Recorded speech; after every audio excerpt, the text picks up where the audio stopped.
The fear of the Lord is the beginning of wisdom, and knowledge of the Holy One is understanding. Proverbs 9, verse 10. As we reflect, we see that this verse establishes the foundation of true wisdom, a reverent relationship with God. The type of fear encompasses awe, reverence, and respect, rather than terror. This concept suggests that wisdom isn't merely intellectual knowledge, but a heart posture towards God that shapes our entire worldview and decision-making process. The phrase, beginning of wisdom, implies that this reverence for God is the starting point from which all other wisdom flows. It's not just one aspect of wisdom, but the core principle that underpins all true understanding of life and reality. This verse emphasizes that knowing God intimately leads to deep understanding. This isn't just about knowing facts about God, but experiencing Him personally through a relationship with Christ, who is described as the wisdom of God. 1 Corinthians 1, verse 24. For example, consider the complex ecosystem of a coral reef.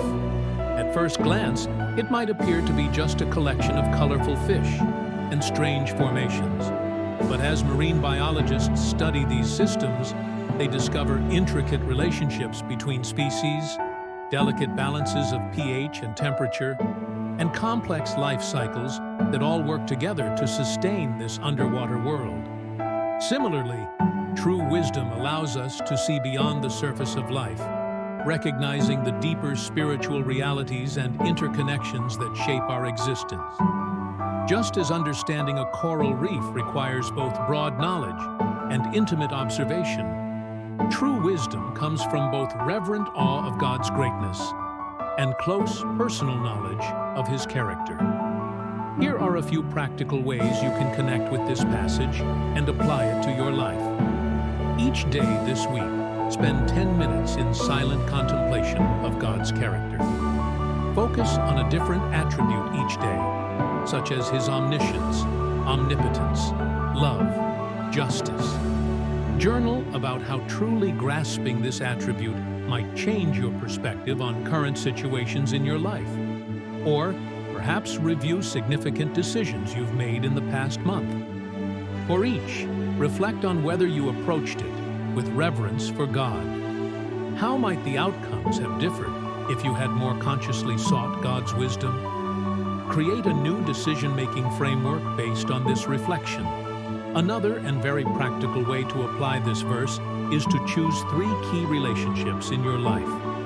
For each, identify one way you can apply godly wisdom this week. This might involve practicing patience, offering forgiveness, or having a difficult but necessary conversation.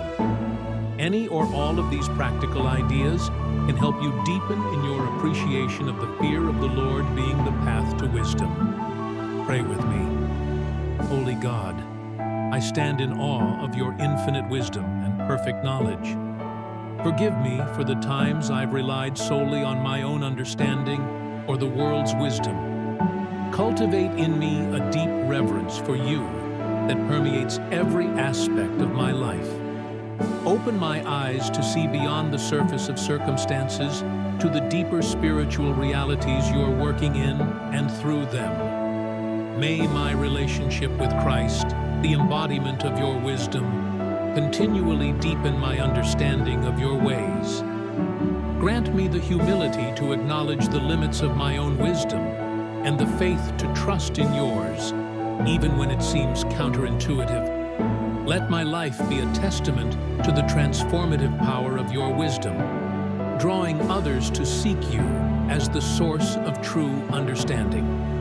In all my relationships, decisions, and actions, may I operate from this foundation of reverent wisdom, bringing glory to your name and light to the world around me. Through Christ, my wisdom and righteousness. Amen.